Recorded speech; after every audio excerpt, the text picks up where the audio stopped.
It's official. The Big 12 feeds off of two things. One, chaos. Two, keeping me up until 3:30 in the morning. This is Locked On Big 12.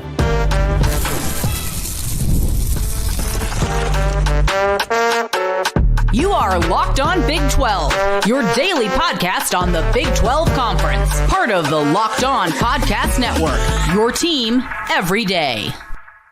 Happy Sunday, everybody. Welcome into Locked On Big 12. I'm Drake Toll from America's #1 Big 12 podcast, Locked On Big 12. Thank you for making this show your first listen every single day. On today's podcast, let's break down everything from Saturday. Here is what you will get. Utah, a wild, back-breaking loss to Arizona State on Friday. And then the slate yesterday that featured Cincinnati beating UCF. We learned a whole lot about UCF.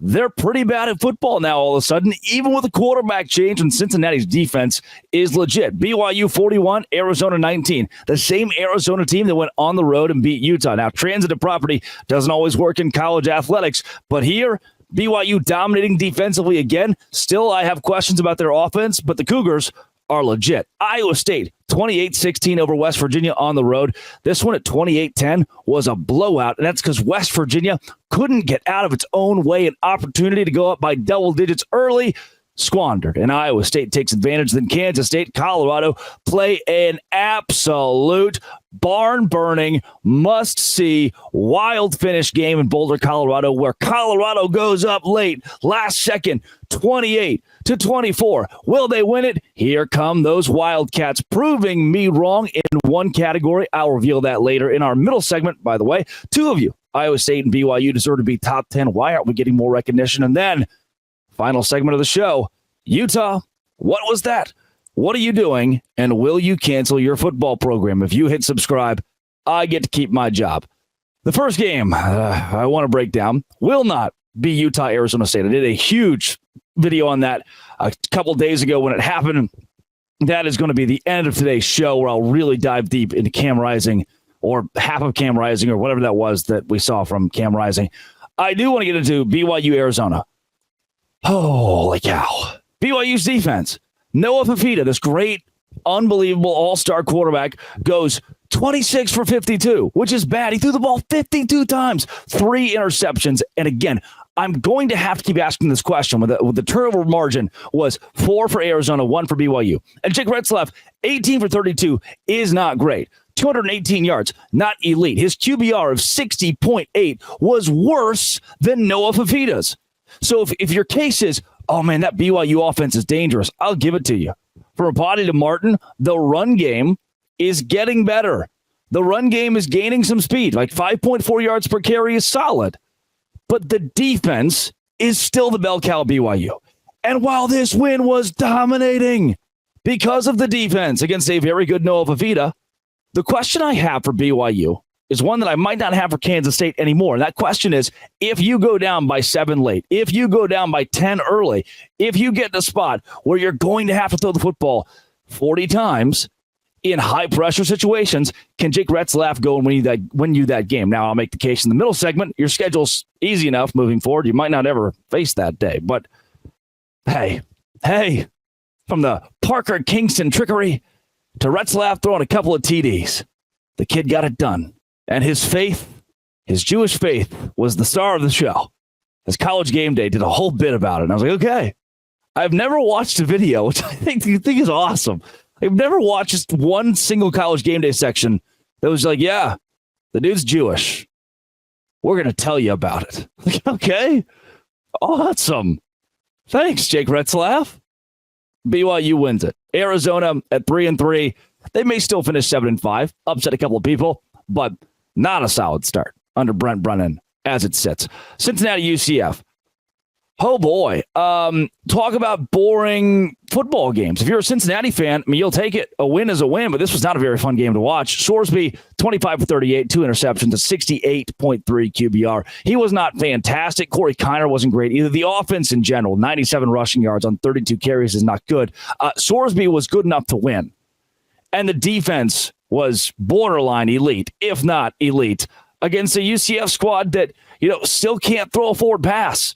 And from forced fumbles to putting whoever was there at quarterback in a blender, the poor Colson kid that came out. I mean, he had a 1.2 QBR. Cincinnati defensively, you're there. UCF finally decides, you know what? No KJ Jefferson this week. But guess what? Not only could he not throw a forward pass, neither can anybody else on our team. Crazy. Then, my friends from Iowa State.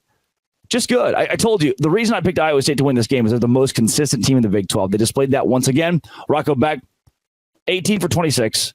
The touchdown pass, running the football. Carson Hansen, 3 touchdowns. The guy, who's Carson Hansen? But the awesome Jaden Higgins, Jalen Knoll, doing what both of those guys do. Like, we're used to it from them. Carson Hansen, now you're going to tell me that Iowa State's got even more reliable weapons that I didn't necessarily have smack dab on my radar? That's good. 5 sacks as well, the ability to get to Garrett Green, who just looked uncomfortable. A couple of interceptions from him as well. He is prone to throwing 2 interceptions when he throws over 30 passes. We didn't rely on the Jaheim White, C.J. Donaldson run game as much as we should have. That has been the bread and butter to winning games here lately for West Virginia. And when you had the opportunity to take a big lead early, you squandered it and you lost.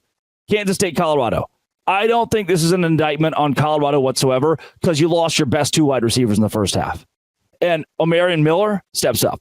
Will Shepard steps up. LaJonte Wester steps up. With Travis Hunter and Jimmy Horn Jr. out, Colorado showed it could still compete. And down 24-14, they got up 28-24. Only to lose this game in a game they finished with negative 29 rushing yards. Why? Because Deion Sanders got sacked over and over and over and over. 19 total carries, negative 29 yards as a team is how you say not good. And if Colorado cannot develop any semblance of a run game, they will continue having games like this, where when you could have controlled the clock up by double digits, you just didn't because you can't run the ball. Colorado's still good. Lost 2 of its top targets. Its top 2 targets. This isn't, Colorado sucks now. Kansas State's a very good football team, a gritty win here. I think they deserve just more national attention for what they've done. Their only loss is to top 10 caliber BYU, whose strength of schedule, whose strength of record is impeccable. For Colorado, you lost this game. I don't think the sky is falling. Season's over at 4-2. You're probably a 7-5, 8-4 football team, and that is okay based on what last year was and better than I thought you would be. For Colorado, not bad. Not bad at all. For Kansas State, congrats on the win. Coming up, 2 of us should be the AP top 10. 2 of us should be in the top 10 based on resume. This is Locked On Big 12, part of the Locked On Podcast Network. It is your team, and it's every day.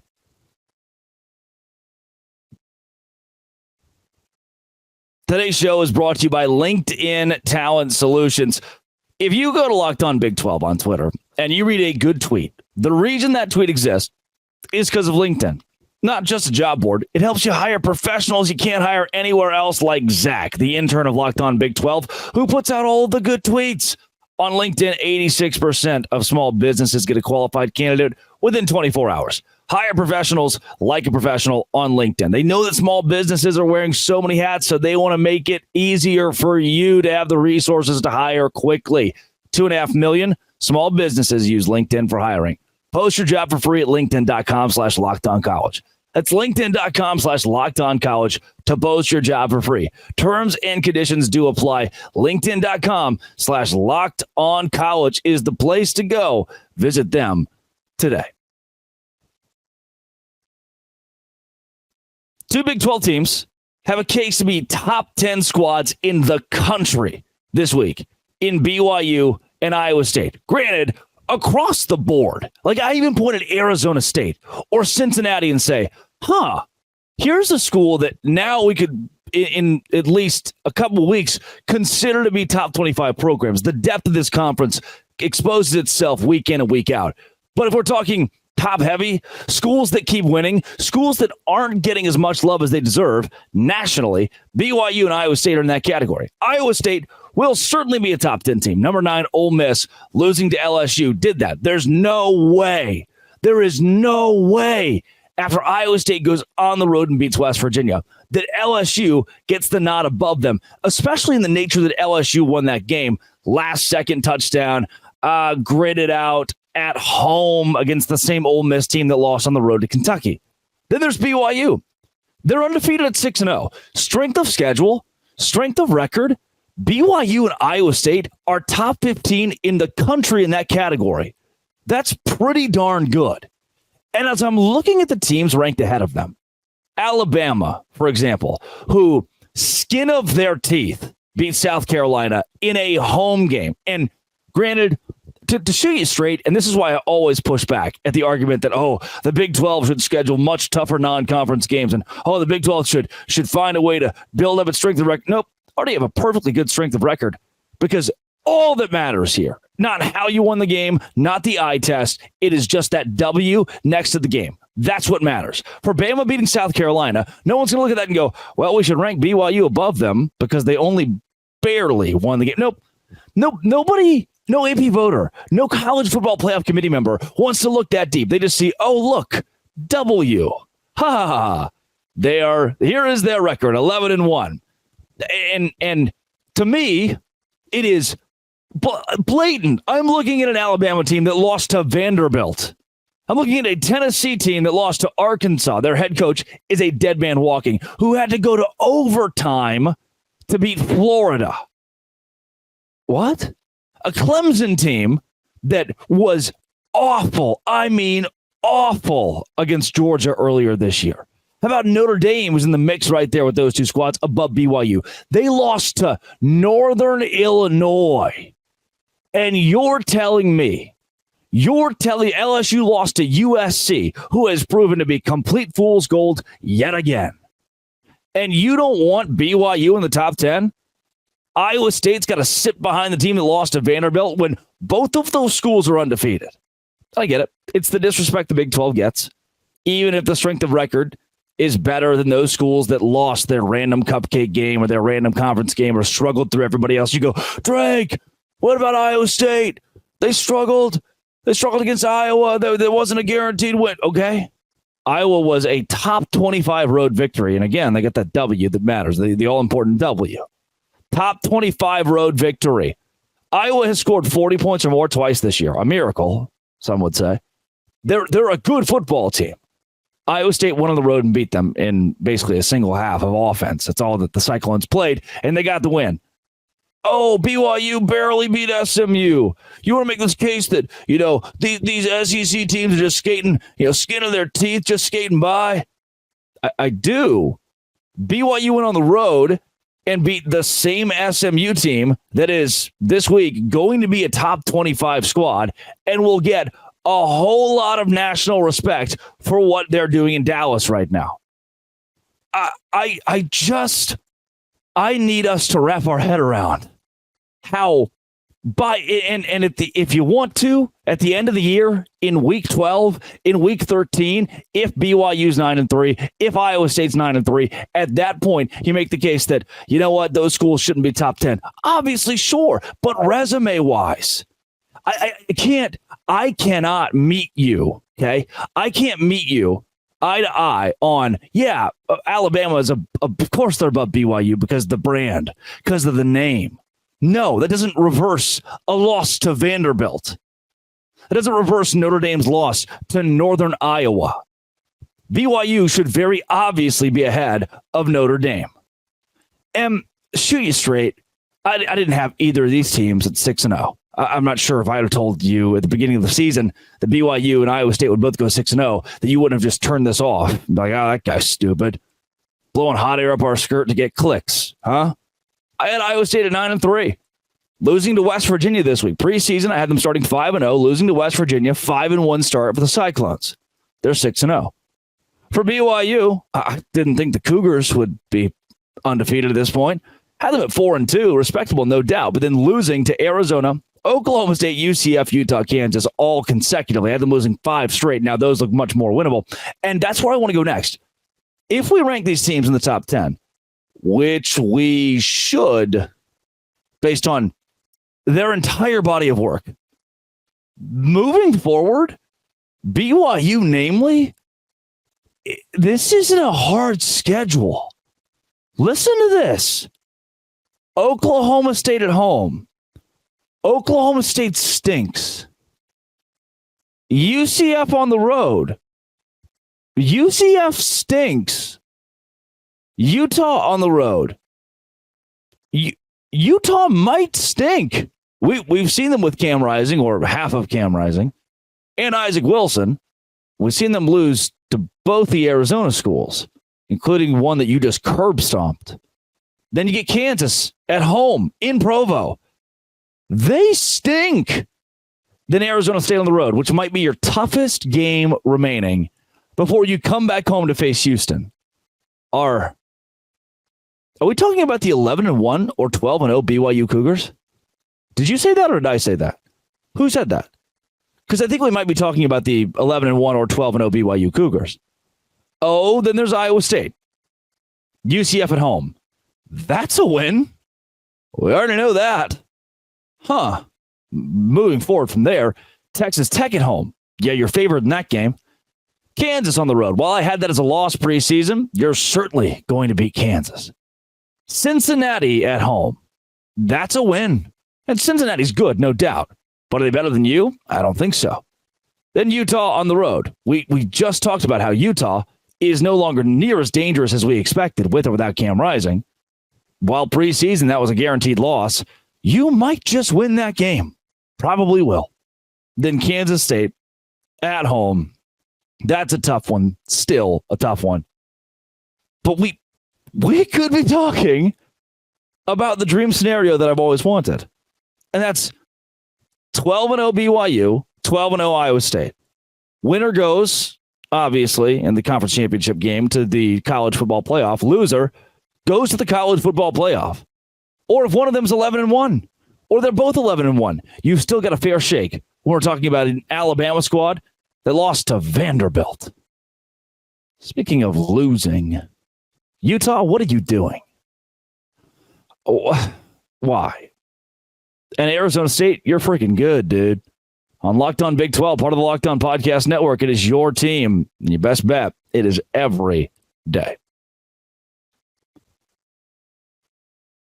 Today's show is brought to you by GameTime. Download the GameTime app today. Use code LOCKEDONCollege for $20 off your first purchase. Terms do apply, but I'll tell you what, GameTime is the best ticketing app there is. I'm going to do it. I think I'm going to go to Utah, BYU, in Salt Lake City. A little Holy War action. How do I do that? GameTime. They have a super deal everywhere. You go on GameTime, browse to the seats at GameTime, and you find these super deals where you can go to concerts or sporting events on the super deal and see the seat view before you buy. The lowest price guaranteed, event cancellation protection, job loss protection.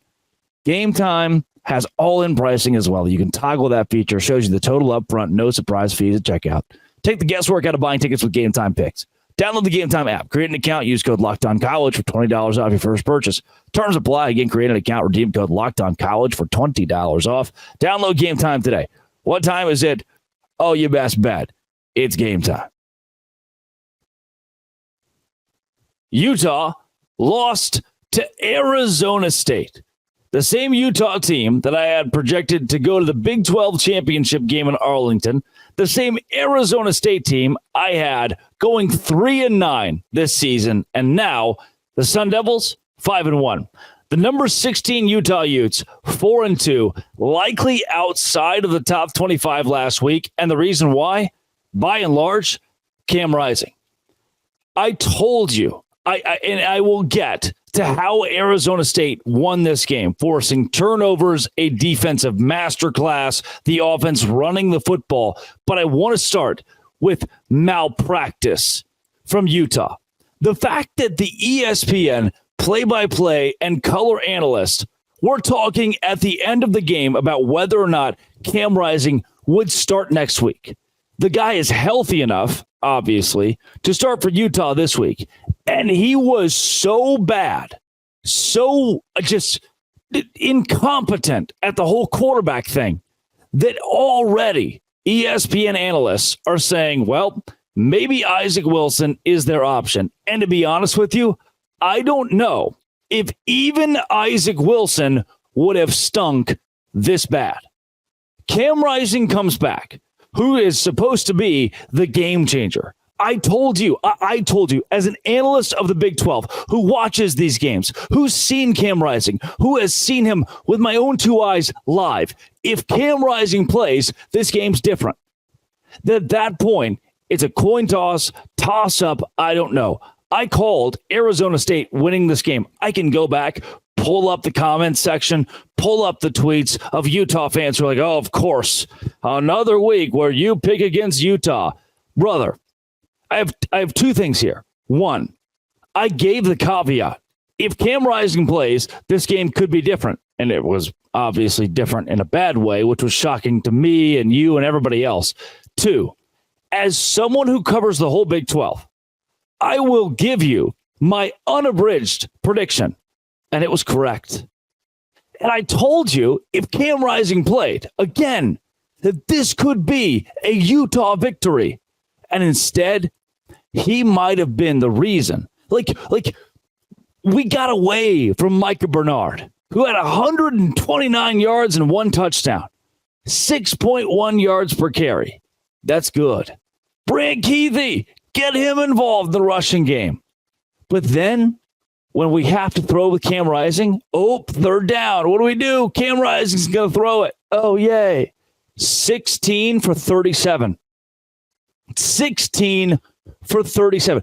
When I tell you this, I want you, please, to just digest that Cam Rising was this porous.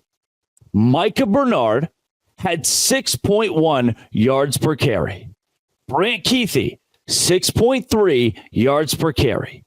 Running the football is tougher to gain chunk yardage than being able to take the small ball they give you and throw it forward in the air.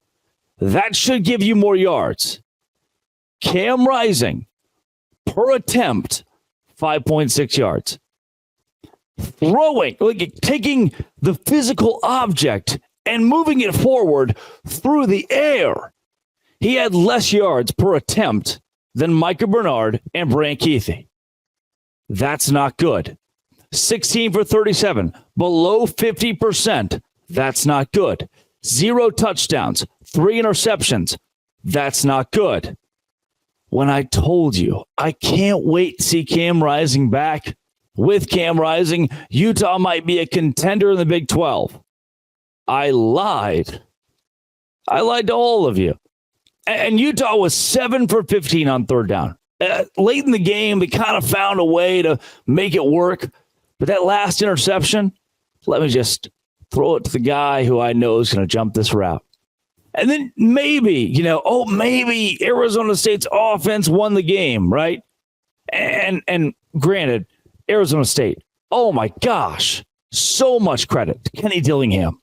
Projected last in this conference. You just beat Utah, who was projected first. And still, there's something to be desired. Cam Scatteraboo, good. Sam Levitt won the game. You only threw the ball 20 times. You ran the ball with enough success to go get it done. But also, Utah, 32 and a half minutes of possession. Arizona State, 27 and a half minutes. It wasn't the offense. It was not the offense in a 27-19 game that ultimately got it done for Arizona State. Instead, the defense keeping Utah off the board in the red zone. So crucial, so key. And I tried. Brother, I tried to tell you in the midweek, hey, Utah might just struggle. In a game where the metrics predicted Arizona State to win by 5 points, Utah might just struggle at 119th in the country on third and fourth down to throw the ball when it matters most. And that was the case. With Cam Rising, without Cam Rising. We did not see a Utah team that is a Big 12 contender. And for Arizona State, who entered this game offensively 15th in rushing efficiency, they did it. They did it again. They ran the football. Cam Scatteraboo. And okay. I'm not entirely like, oh my gosh, Arizona State, best offense in the Big 12. No, you threw for 154 yards. Cam Scatteraboo, 22 carries, 158 yards. You ran for 176. Overall, your total yardage is not insane. I still think the defense was the catalyst. But we talk about closers, talk about guys who finished the game. Cam Scatterboo, that guy. Sam Levitt, that guy. Third, fourth down, when it matters most, those dudes just go make plays. Utah could climb back into it right here. Nope. Cam Scatterboo. Oh, Utah, they stop him on this down. They're going to be okay. Nope. Sam Levitt. Even in the first half, Sam Levitt with his legs. Cam Scatterboo, very obviously, with his legs. And Utah is no longer a threat. For Utah, the rest of the way. TCU, probably a win, maybe. Sure. Houston on the road? I don't know at this point. I don't know. BYU, I don't know. At Colorado, Iowa State. Like, what do we do with you? You just lost to the team projected 16th, who's better than 16th, no doubt. What, are you just not good? Then for Arizona State, oh, buddy, you, my friend, might just be good. At Cincinnati, that might be a win. At Oklahoma State, if you play like that defensively, a win. UCF at home, a win. Arizona State is a top 25 caliber team. Then Kansas State, BYU at Arizona to finish it. But wait a second. There's a chance. Yeah. That's it. What? Utah? Seriously? This has been It Always Will Be. Locked On. Thanks for making it your first listen every single day. Dose Grande.